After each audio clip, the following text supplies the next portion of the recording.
yang barakah insyaallah. Sebelumnya mohon maaflah berkenaan lainnya anak sombong tapi kancingnya terpacul. Ini kancingnya terpacul, jadi kada kawan ditutup. Lainnya anak sombong enggak ada terpacul kancingnya. Jadi jangan salah paham dulu lah. Bismillahirrahmanirrahim. Di sini sebenarnya kita telah melaksanakan kewajiban yang dianjurkan oleh Rasulullah SAW. Karena menuntut ilmu itu wajib. Sebagaimana Rasulullah bersabda, "Utlubul ilma walau bisin." Tuntutlah ilmu walaupun jauh sampai ke negeri kita. Walaupun kita harus berusaha. Tapi yang menjadi salah pengertian dari banyak kita ini berpilih-pilih mencari ilmu, ini yang jadi salah. Kalau mencari ilmu jangan berpilih-pilih. Selama itu kebaikan, ambil. Selama itu kebaikan. Karena yang bagus itu undur ma qala wa la tandur man qala. Lihatlah apa yang keluar, jangan lihat siapa yang berbicara. Jangan dilihat. Walaupun keluar dari orang gila, walaupun ilmu itu keluar dari orang gila, walaupun ilmu itu keluar dari ahli maksiat, diterima ilmu. Selama itu masih dalam kata ilmu. Karena yang namanya ilmu membuat kita jauh menjadi pribadi yang lebih baik. Jauh menjadi pribadi yang lebih baik. Dan semakin tinggi ilmu seseorang akan semakin tinggi adabnya. Jadi kalau orang ilmunya semakin tinggi, semakin luar biasa, adabnya akan semakin luar biasa juga. Akan semakin memuliakan orang lain, memuliakan orang. Karena kalau orang memiliki adab, dia tidak akan pernah mencaci orang yang memiliki ilmu. Orang yang memiliki adab akan menghormati orang yang lebih tua.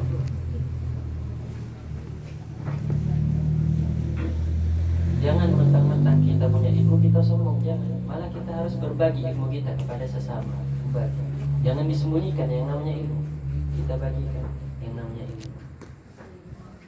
Sedikit apapun ilmu yang kita miliki, kalau masih berguna di dunia, walaupun itu ilmu dunia, kita bagikan, kita ajarkan kepada orang lain.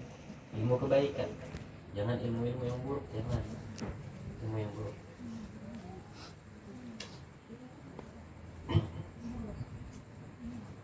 Karena ilmu ini banyak sebenarnya. Ilmu ini banyak. Bagaimana cara kita menanggapinya, bagaimana cara kita membawa ilmu kita. Kalau ilmu ini dibawa jalan yang benar, kita amalkan. Itu cara membawa ilmu ke jalan yang benar. Diamalkan. Jangan cuma kita dapat ilmu baru, kita meninggalkan. Jangan, diamalkan juga ilmu. Diamalkan. Dan ketika seseorang belajar mencari ilmu, tua ataupun muda, laki-laki ataupun pria, jangan kita ejek, jangan. Kita semangati mereka, kita semangati. Semakin kita semangati, biar mereka juga semangat hari ini. Semangat. Kita puji mereka karena mereka belajar. Jangan kita turunkan, jangan kita padai sama yang sudah tua. Ikan itu sudah tua, jangan belajar lagi. Dia itu sudah tua, kalau usah belajar lagi, jangan. Jangan kita katakan. Malah kita seharusnya iri kepada mereka yang karena faktor usianya sudah luar biasa usianya. Sudah tua tapi masih belajar. Kita harus iri dengan orang-orang yang seperti ini. Karena mereka sama seperti Imam Abu Hanifah. Imam Abu Hanifah di usianya yang melewati 80 tahun masih belajar. Masih belajar. Masih belajar, masih menuntut ilmu kemana-mana. Bahkan tidak malu membawa pena dengan kertas, tidak malu mereka. Bahkan di sini kita diperintahkan oleh Rasulullah, kalau kita ingin kehidupan kita itu nyaman, kehidupan kita itu ada jalan keluarnya, mendapatkan nasihat, mendapatkan ilmu, kata Rasulullah, jalisul ulama. Duduklah bersama orang-orang yang memiliki ilmu. Duduklah bersama ulama. Karena ketika kita duduk dengan ulama, pasti ilmu yang kita dapatkan. Beda ketika kita duduk sama keluarga kita, beda. Beda ketika kita duduk sama siapapun. Kalau itu bukan ulama, beda duduknya. Bisa saja yang keluar hanya omong kosong. Bisa saja yang keluar apa. Dan kalau kita duduk, yang keluar omong kosong, paling tidak tutup majlis itu dengan kata Syekh Abu Bakar bin Said. Tutup majlis itu dengan menyebut nama Syekh Abu Bakar bin Said. Karena ulama tadi berkata, kalau ada satu majlis disebut namanya di situ Syekh Abu Bakar bin Said, walaupun majlis itu omong kosong semua isinya, insya Allah orang yang ada di situ dosanya akan diampuni oleh Allah. Hanya menyebut nama Syekh Abu Bakar bin Said. Bagaimana dengan orang yang menceritakan Syekh Abu Bakar bin Said? Syekh Abu Bakar bin Salim ini semangat menuntut ilmunya luar biasa. Luar biasa Syekh Abu Bakar bin Salim menuntut ilmunya. Beliau terkenal orang pintar memang. Anaknya orang luar biasa Syekh Abu Bakar. Tapi ketika beliau belajar dengan gurunya Syekh Umar bin Makhramah tidak langsung diterima. Tidak langsung diterima. Bahkan diusir sama gurunya. Sama calon gurunya yang bernama Syekh Umar bin Makhramah. Sampai Syekh Abu Bakar bin Salim ini menunggu di batas kota dari kotanya gurunya, menunggu selama ada yang mengatakan 3 hari, ada yang mengatakan sampai paling lamanya 40 hari beliau menunggu itu tidak pulang. Syekh Abu Bakar bin Salim tidak pulang, tapi nunggu gurunya mau menerima dia sebagai murid. Ditunggu lama. Syekh Umar bin Makhramah menolak bukan karena sebab apapun, tapi memang Syekh Umar bin Makhramah tidak menerima murid kecuali diperintahkan oleh Rasulullah SAW. Sampai tetangganya bilang sama Syekh Umar, "Ya Syekh, apakah kau tidak tahu bahwa yang ingin belajar kepadamu adalah Abu Bakar bin Salim, anak orang luar biasa? Terimalah dia sebagai muridmu." Karena paksaan dari tetangganya akhirnya diterima. Dijadikanlah Syekh Abu Bakar bin Salim itu sebagai murid. Tapi tidak langsung enak hidupnya, enggak. Ketika datang pun masih disiram air kotor. Syekh Abu Bakar bin Salim diuji dulu bagaimana hatinya. Seorang guru menguji murid bagaimana hati. Diuji. Keras pengujiannya. Tapi ketika sudah belajar, sudah melewati masa-masa itu, beliau belajar kitab namanya Risalatul Qusyairiyah sampai di bab karomah. Karena gurunya seorang wali luar biasa, gurunya makan kurma. Syekh Umar bin Makhramah ini guru Syekh Abu Bakar bin Salim makan kurma sampai di bab karomah. Kata Syekh Abu Bakar bin Salim bertanya kepada gurunya, "Wahai guruku, apakah yang disebut karomah? Apakah yang disebut karomah?" Kata gurunya kan makan kurma. Ketika sudah selesai makan kurma, bijinya dilempar keluar. Dilempar keluar tumbuh, langsung berbuah kurma lagi. Ini yang namanya karomah, ujar gurunya. Langsung ditampakkan dengan bukti yang nyata. Ini yang namanya karomah. Kata gurunya lagi balik bertanya kepada Syekh Abu Bakar bin Salim, "Kalau sudah ada kurma gini, kita enaknya makan pakai lauk apa?" Langsung Syekh Abu Bakar berdiri dari tempatnya, pergi ke WC, keluar bawa iwak. Membawa iwak, benar. Iwak hidup dibawa dari WC, masuk ke WC, bukan ke sungai, bukan ke laut, masuk ke kamar mandi, keluar bawa ikan besar. Kata gurunya, "Udah, tidak usah belajar lagi. Ikan tuh sudah jadi wali. Sama-sama wali kita sudah, tidak usah belajar lagi, tuntung." Jadi Syekh Abu Bakar bin Salim dengan cobaan yang luar biasa di awal, tapi di akhir dipuji oleh guru. Awal dijauhi sama guru. Ini yang luar biasa. Ini yang luar biasa. Ketika seorang guru memuji muridnya. Sebagaimana Imam Syafi'i berkata, "Laisa al-fakhar biman yaftakhir bi syaikhihi, walakin al-fakhr liman syaikhuhu yaftakhir bih." Sesungguhnya kebanggaan itu bukan bagi seseorang yang mengagung-agungkan, memuliakan gurunya, bukan. Tapi kebanggaan bagi seseorang yang diagung-agungkan oleh gurunya, yang dipuji sama gurunya. Itu kebanggaan luar biasa. Kebanggaan. Kalau kita bisa mengaku kita murid Al-Qadra, kita bisa mengaku kita muridnya Abah Guru, kita bisa mengaku kita muridnya Habib Umar, itu biasa. Tapi ketika mereka Al-Qadra, ketika mereka Habib Umar, ketika mereka Abah Guru berkata, "Ini muridku," sombongnya yang mana? Yang harusnya kita bangga itu yang mana? Kita mengaku atau diakui? Itu yang seharusnya kita sadari. Ketika kita sudah diakui sebagai murid, itu sebagai kebanggaan, bukan maksudnya sebagai kesombongan. Bedakan kebanggaan dengan kesombongan. Kebanggaan untuk pribadi saja, disimpan pribadi. Jangan kita tunjukkan ke orang, karena tidak semua orang mencintai kita dan tidak semua orang membenci kita. Kata Imam Ali karamallahu wajhah, "Aku tidak lebih baik dari apa yang kau kira, dan aku juga tidak lebih buruk dari apa yang terlintas di hatimu." Katanya Imam Ali, "Jangan ceritakan apapun yang terjadi pada dirimu." Kata, karena orang yang mencintaimu tidak peduli dengan itu, dan orang yang membencimu tidak akan percaya tentang itu. Karena orang yang membenci kita hanya melihat aib kita. Mau kita jelaskan bagaimanapun, kalau sudah yang namanya benci tidak bisa.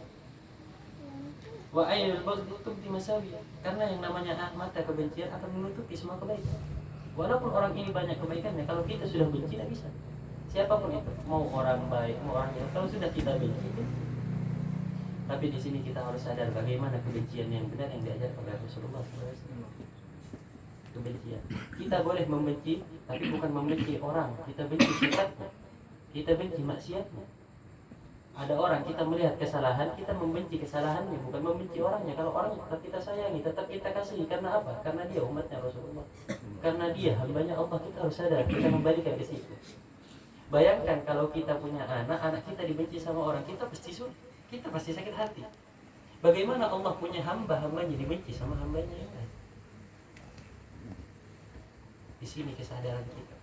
Jadi kita membenci kesalahannya, sebagaimana Allah benci ketika hambanya maksiat, kita benci maksiatnya aja. Kalau orangnya jangan, kita sadar. Karena siapapun dia, habibkah, ustadzkah, gurukah, yang namanya manusia tetap manusia, pasti melakukan kesalahan. Jangan karena mereka memiliki ilmu, lalu ketika mereka melakukan kesalahan, kita langsung menafikan mereka sebagai ulama. Jangan karena ulama melakukan kesalahan, jangan langsung kita lupakan mereka, jangan. Kita harusnya sadar. Kenapa ketika orang yang punya ilmu melakukan kesalahan, kita bilang, kenapa nih Habib nih kayak ini, kenapa nih guru kayak ini, anak guru kayak ini, anak ustadz kayak ini. Sadar, semuanya itu tetap manusia. Jangan kita gitu kan. Karena kalau kita melihat keburukannya orang di mana saja, pasti yang namanya keburukan ada.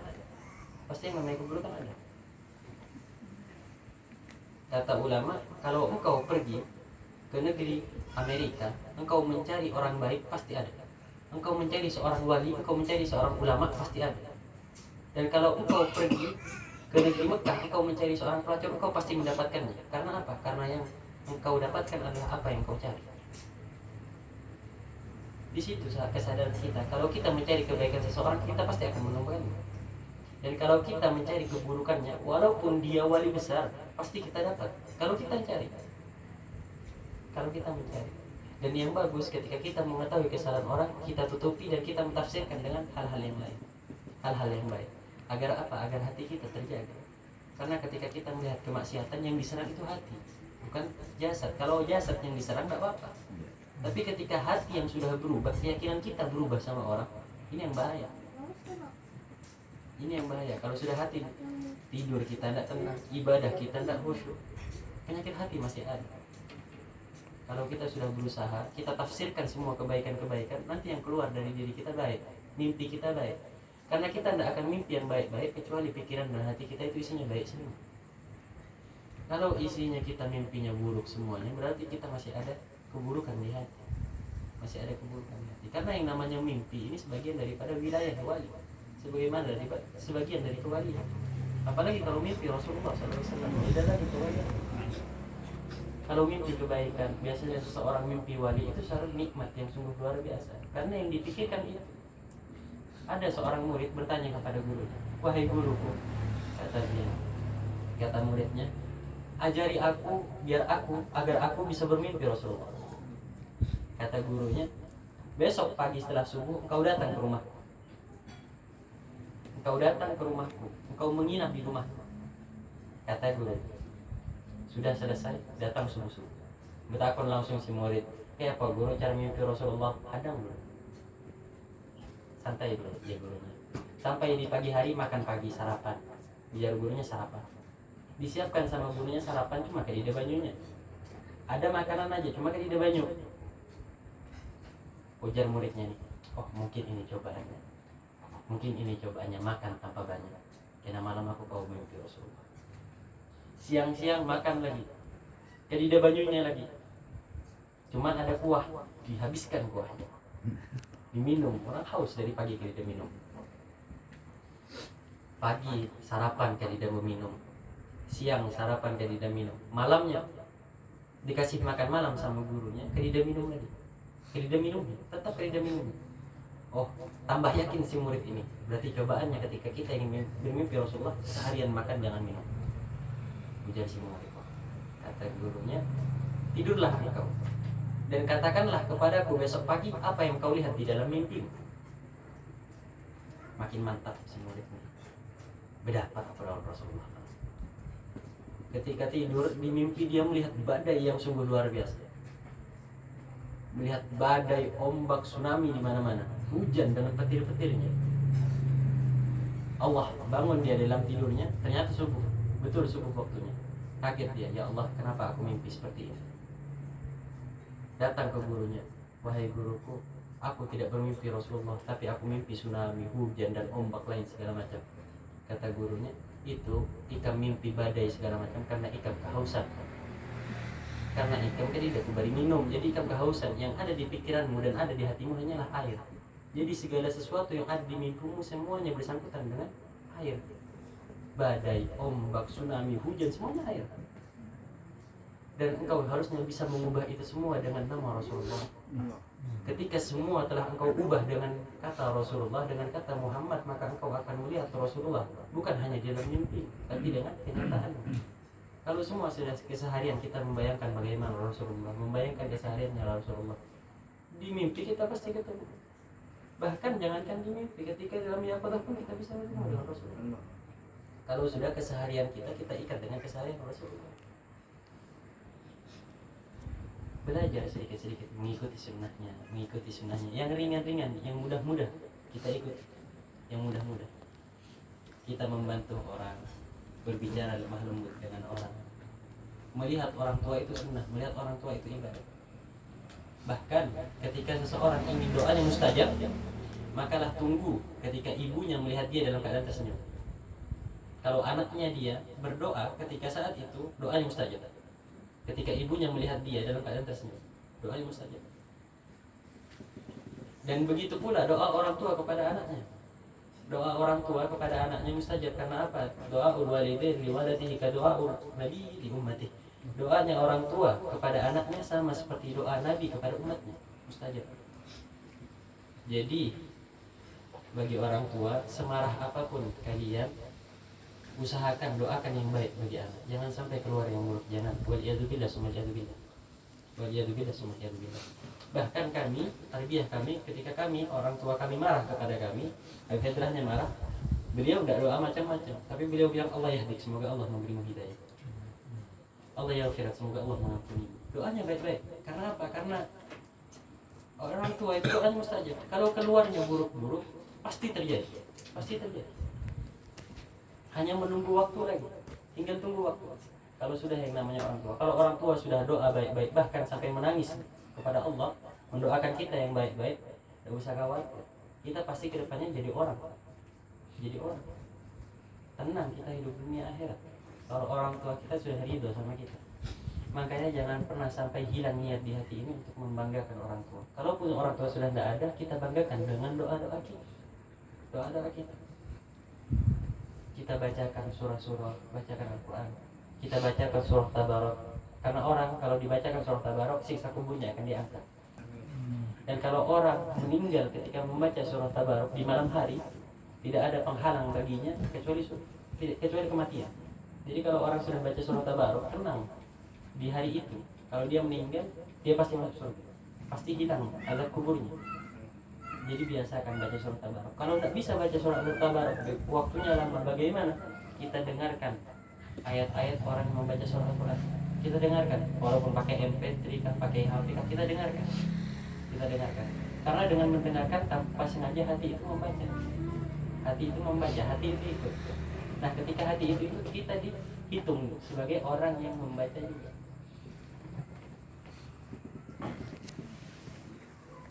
Bahkan di sini dikatakan semangat untuk menuntut ilmu, ilmu itu banyak, jadi kita semakin semangat.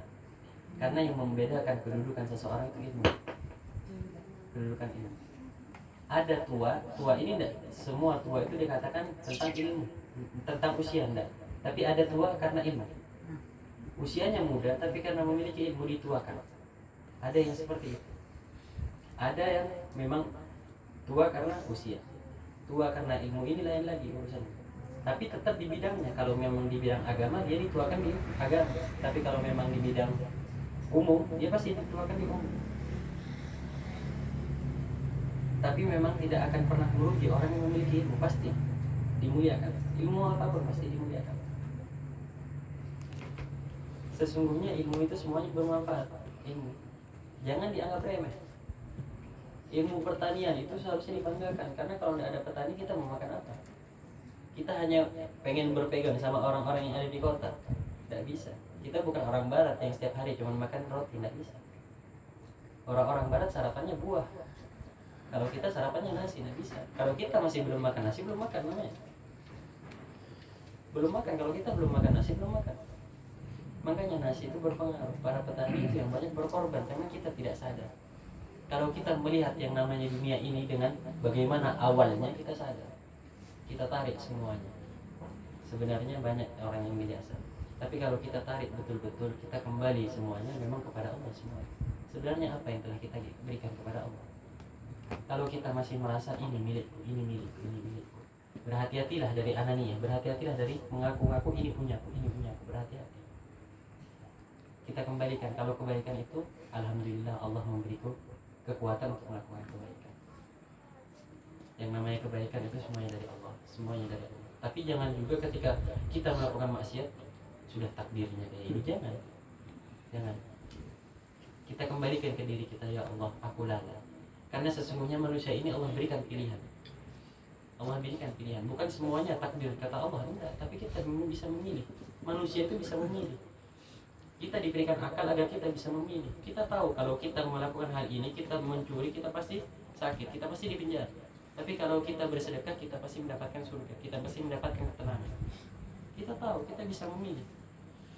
Hanya saja ketika pilihan kita benar, Allah akan memberikan kita ganjaran, akan memberikan kita pahala. Tapi kalau pilihannya salah, kita akan mendapatkan siksa. Dan ketika kita melihat yang namanya maksiat, ketika kita mengetahui seseorang itu bermaksiat, jangan pernah dibuka, kita sembunyikan.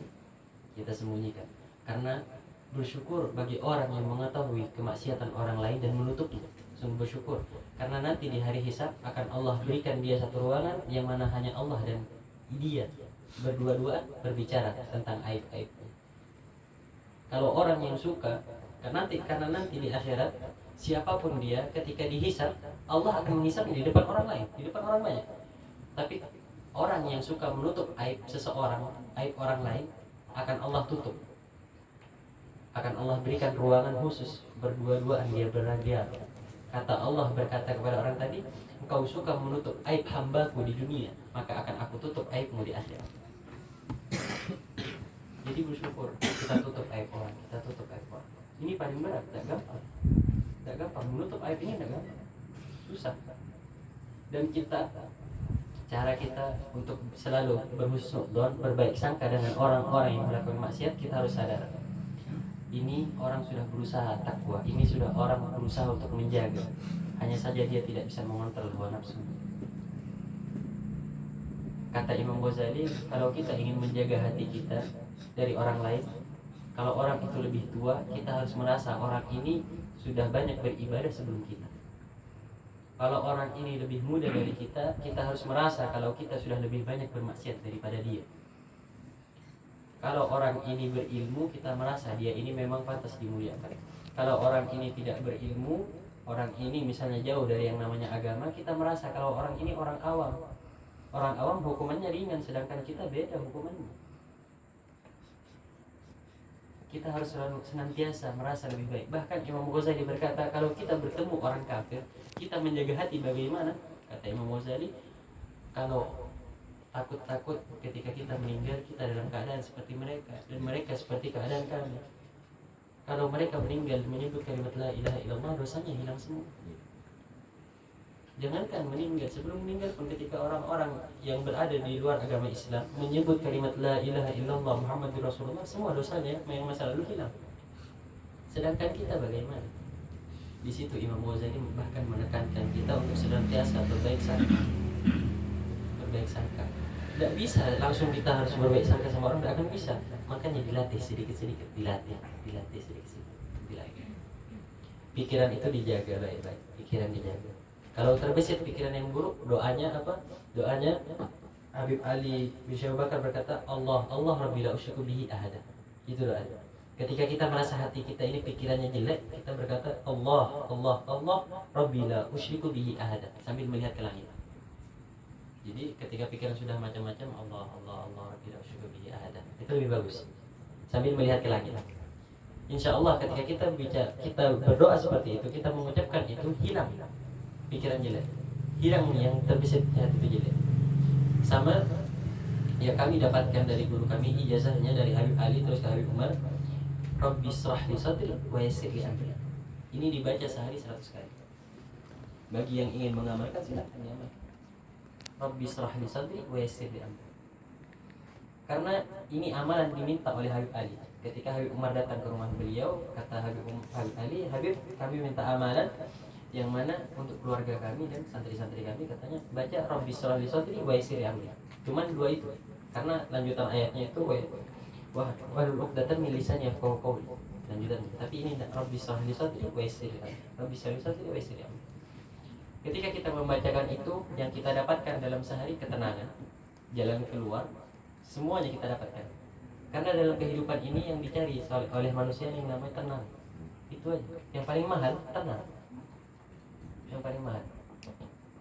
Banyak duit, makin gak ada tenang, mikirkan kayak apa bertambah. Kayak tidak duit kayak apa dapatnya.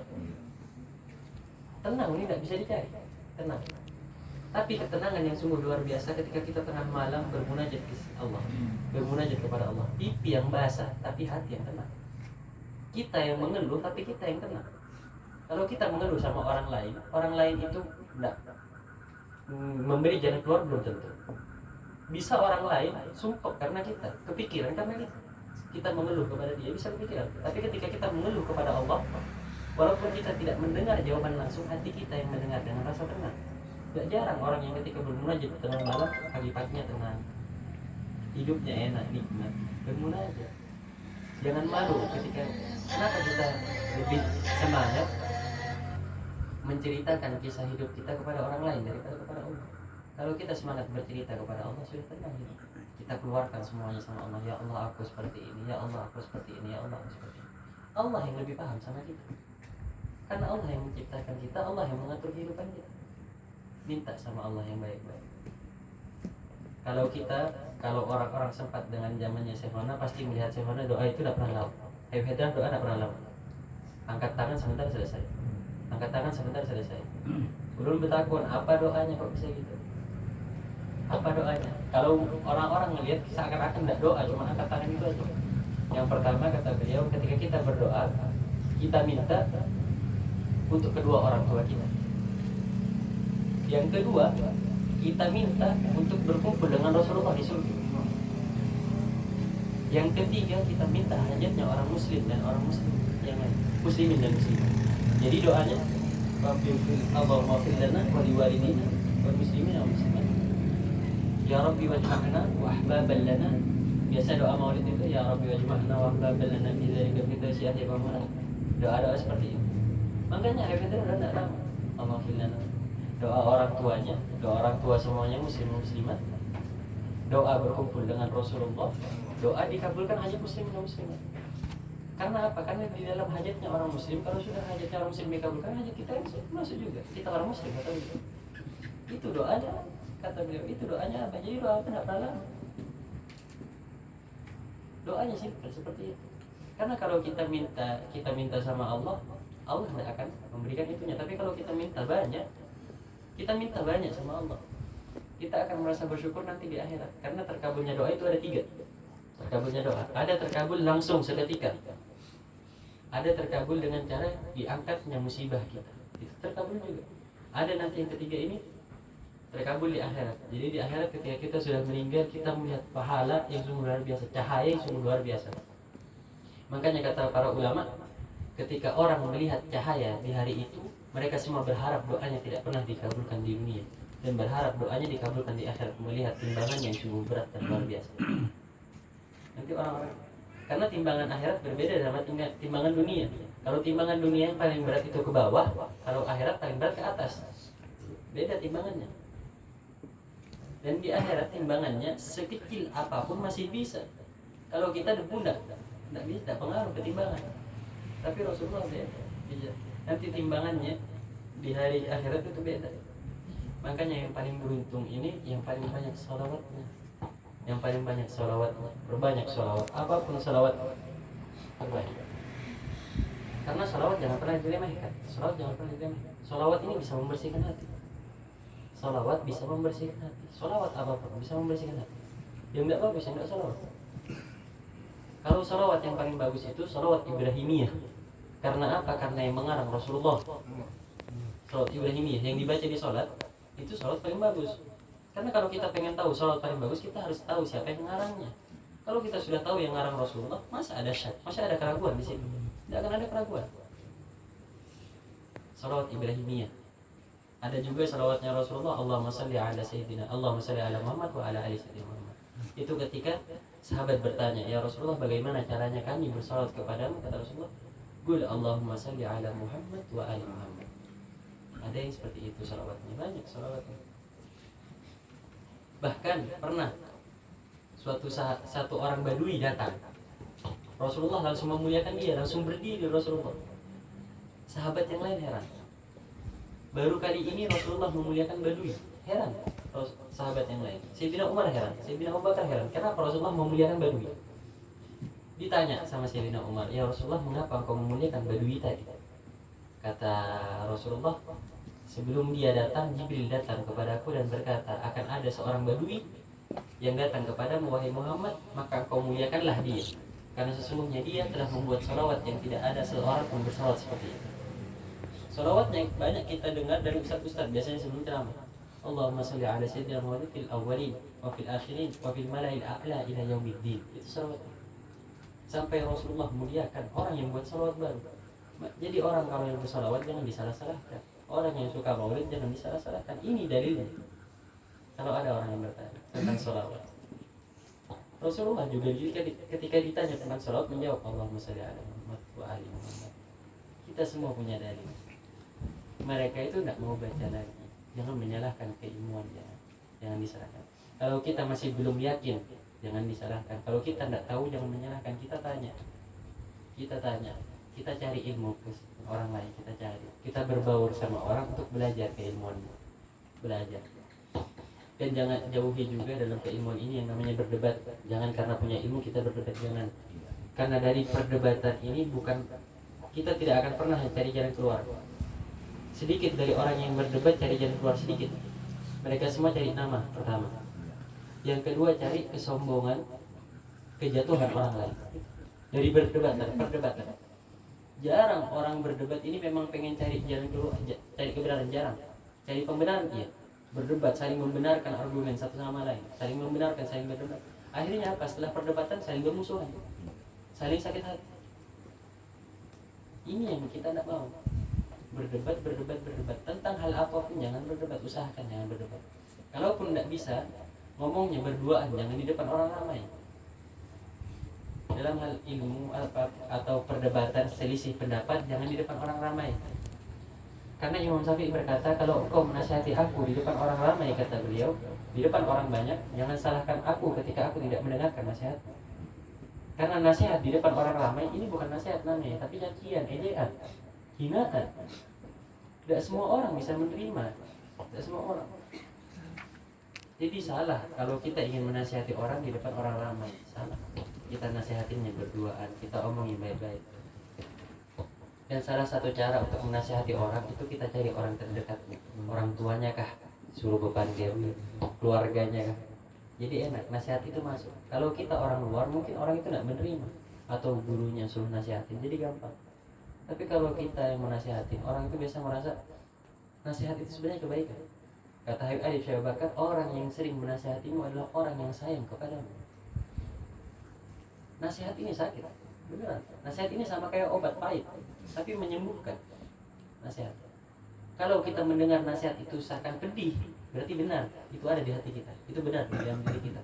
Tapi kalau kita mendengar nasihat itu biasa-biasa saja, mungkin tidak ada. Tapi paling tidak kita ambil nasihatnya, kita ambil masukannya. Karena orang yang nasihatin ini pengen baik, pengen baiknya kita, pengen kita melihat kita lebih baik, bukan pengen menjatuhkan. Kalau nasihat kita terima, nasihat kita belajar dari nasihat.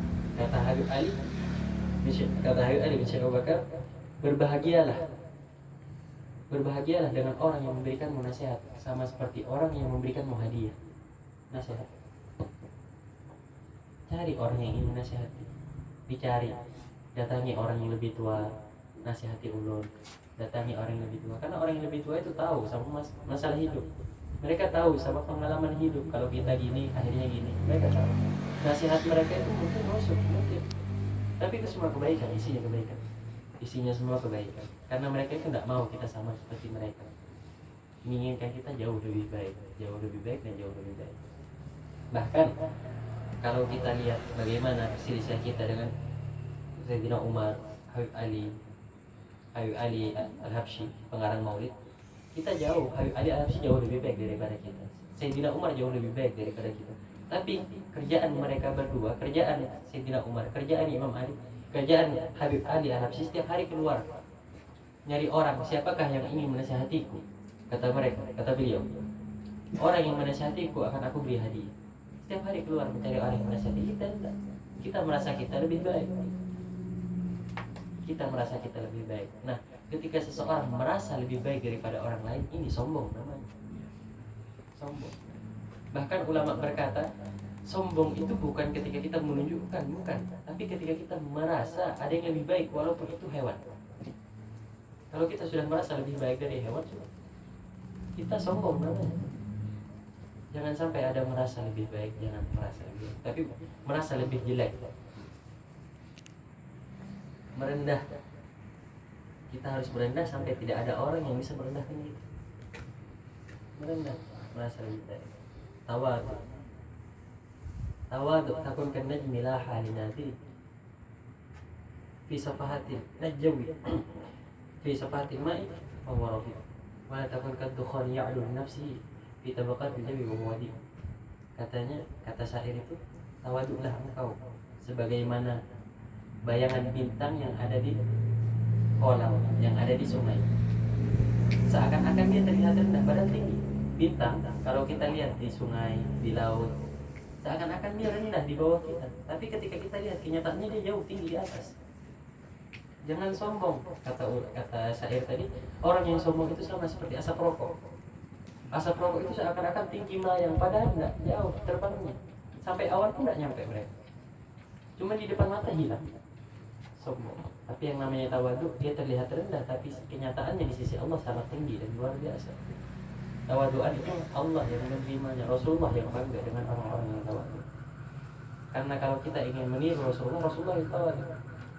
Kapan kita boleh sombong? Boleh sombong, boleh, tapi ada tempatnya. Kita boleh sombong kepada orang yang sombong. At-takabbur al-mutakabbir shadaqah.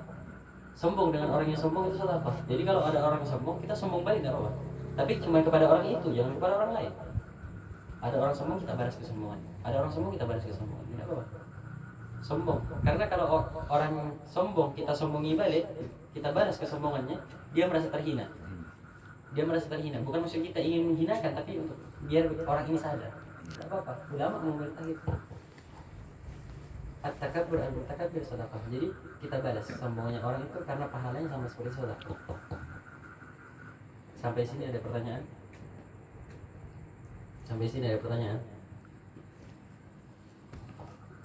Ada yang mau tanya? Ada yang mau nasihatin? Kalau yang tadi apakah dimulai asmaul abid bagi sama itu dimulai dari lafaz jalalah Allah Rabbi. Yang mana? Doa yang mana? Rabbi asyik ada. Itu dimulai Allah 3 kali. Bisa dimulai Allah 3 kali, 2 kali Allah Rabbi la usyriku bihi ahada. Disambungkan lagi Allah haji. Dibaca? Allah haji. Yang mana? Ada sambungan di yang mana itu? Di pemulaan Bismillahirrahmanirrahim. Adu api samai Bismillah tadi dua ya tadi Allah Rabbi la usyriku bihi ahada. Enggak, kalau yang doanya itu yang menghilangkan pikiran buruk cuman di Allah Rabbi la usyriku bihi ahada. Cuman di situ aja. Kalau mau ditambah silahkan ditambahnya. Ditambah doa-doa yang lain. Ada dihabiskan wiridnya kan situ. Oh, itu wirid lain lagi. Kalau yang ini amalan-amalannya lain lagi. Kalau memang kita wirid kita baca semua, tapi untuk menghilangkan itu saja kita baca. ketika terlintas di pikiran ini pikiran-pikiran yang buruk, kita baca Allah Allah Allah Rabbi la usyriku bihi. Lebih bagusnya sambil melihat ke atas, sambil melihat ke atas lebih bagus. Allah Allah Allah Rabbi la usyriku bihi. Kalau tidak mau ke atas pejam, itu hilang insyaallah. Sekali tidak bisa, 2 kali, tidak lebih dari 3 kali hilang. Tidak lebih. Tapi kalau memang masih ada, berarti pikiran kita itu yang perlu dilatih lagi. Pikiran kita yang memang kotor. Ada pertanyaan lagi? Tadi kan ada kalau anak Rabbi Sabri Sabri Wasirnya Ambil kalau anunya tadi lah. Iya. Kalau di anu itu kan kalau kada dibuat lagi kalau Rabbi Sabri Sabri Wasirnya tuh. Itu karena di dalam Al-Quran, Iya. kalau kita ingin mengambil amalannya, kada seberataan diambil. Dalam Al-Quran, Iya. kalau kita hendak mengambil, kalau memang kita hendak menyebarnya, kalau Rabbi Sholli Sadri wa Yassir Amri wahlul 'uqdatam min lisani yafqahu qawli. Iya. Perkataan Nabi Allah Musa, Iya. doanya Nabi Allah Musa. Iya. Jadi kalau kita mengambil doanya aja, karena yang dari doanya itu Nabi Musa itu bukan dari kolanya, itu kola maksudnya berkata Nabi Allah Musa, Iya. tapi diambil dari Rabbi Sholli Sadri. Rabbi Sabri. Kalau dari Al-Quran yang diambil itunya. Iya. Kita mau ngambil amalan-amalan dari Al-Quran itu diambil situ-situnya. Banyak amalan-amalan dari Al-Quran itu yang kalau kita baca bisa ruqyah, untuk ruqyah ada dari Al-Quran juga, apapun segala macam dari Al-Quran bisa. Cuman kita harus tahu benar enggak ayatnya ini, benar enggak ayatnya. Jangan disalahgunakan juga, jangan. Banyak amalan-amalan dari Al-Quran yang disalahgunakan. Banyak. Ini kan anu tadi lah takut ya Allah. Ini kan supaya dengan tiap biasa anu tadi ya Allah. Rabbi Sabri Sabri Wasirnya ya Allah. Ya. Di Kada situ. dibuat kolanya tuh. Ya. Iya. Jadi kolanya kada dibaca, cuman di Rabbi Sholli Sadri wa Yassir Amri di situ aja. Ada pertanyaan lagi?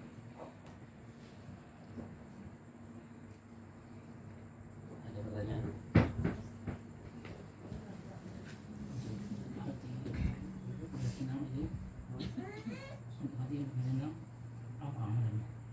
Hatinya kita sholawat.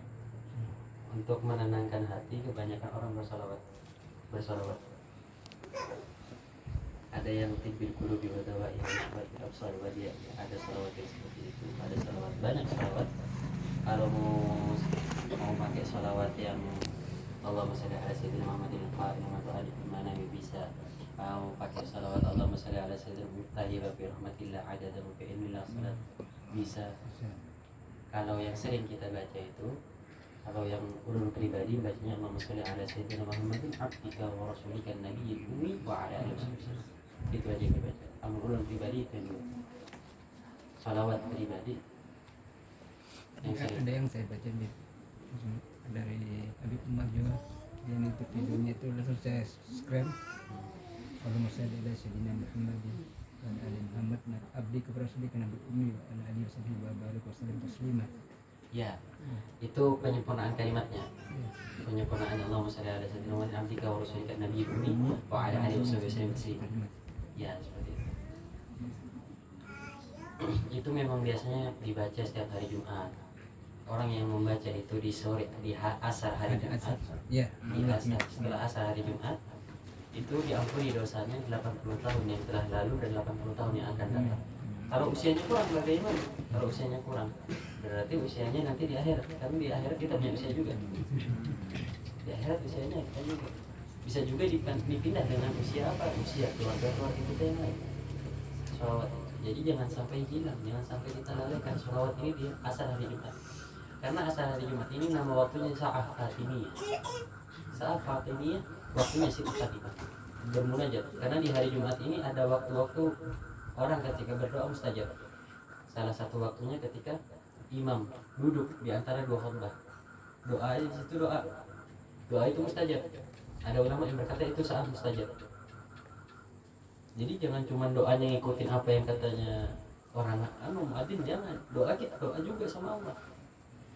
Ada yang mengatakan doa mustajab itu ketika imam mau naik ke mimbar, ada yang bilang itu. Ada yang bilang asar. Di saat Fatimiyah ini di waktunya Siti Fatimah. Karena Siti Fatimah kalau sudah hari Jumat asar tidak menyibukkan dirinya kecuali beribadah. Ibadah semua. Bersalawat kepada Rasulullah. Jadi namanya sampai diubah namanya saat Fatimiyah. Di situ bermunajat. Makanya habis asar hari Jumat. Hari Jumat itu. Makanya tidak jarang kalau perempuan itu majelisnya asar hari Jumat. Asar hari Jumat. Namun di Jawa majelis di situ asar hari Jumat. Di rumah asar harus habis Jumat karena seafat ini.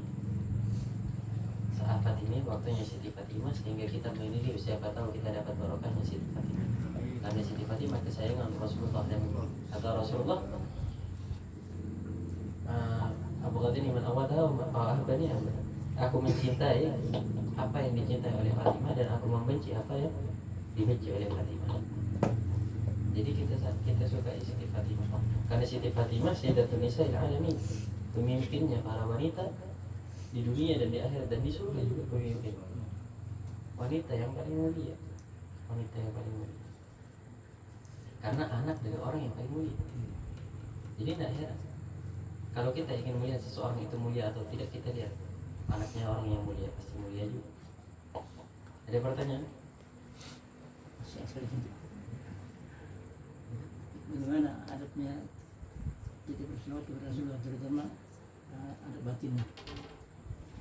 Kalau adab ketika kita bersolawat kepada Rasulullah, toharah, bersihkan. Kalau memang kita malas berwudu ataupun apa, paling tidak kita sadar dengan lisan yang tidak main-main. Maksudnya tidak main-main, jangan di WC, jangan di kamar mandi, jangan atau kita sedang melakukan hal yang tidak pantas. Jangan hal yang tidak pantas kita berkumpul dengan istri, jangan. Atau kita melakukan apa, jangan kita sambil sholawat, jangan. Kalaupun mau sholawat dalam hati, kita dalam keadaan junub jangan sholawat. Memang sholawat dalam keadaan junub tidak apa, memang Al-Quran saja yang diharamkan ketika orang junub. Tapi bersalawat adabnya juga, jangan dalam keadaan junub. Kalau kita tidak pernah melihat Rasulullah, kita membayangkan guru kita. Kita membayangkan guru kita, karena dari guru kita akan dibawa kepada Rasul. Bersalawat. Kita bersalawat, bermunajat dengan mereka. Ada pertanyaan? Ini adab batinnya bagaimana untuk berselawat ini? Adab batinnya kita jaga betul bagaimana?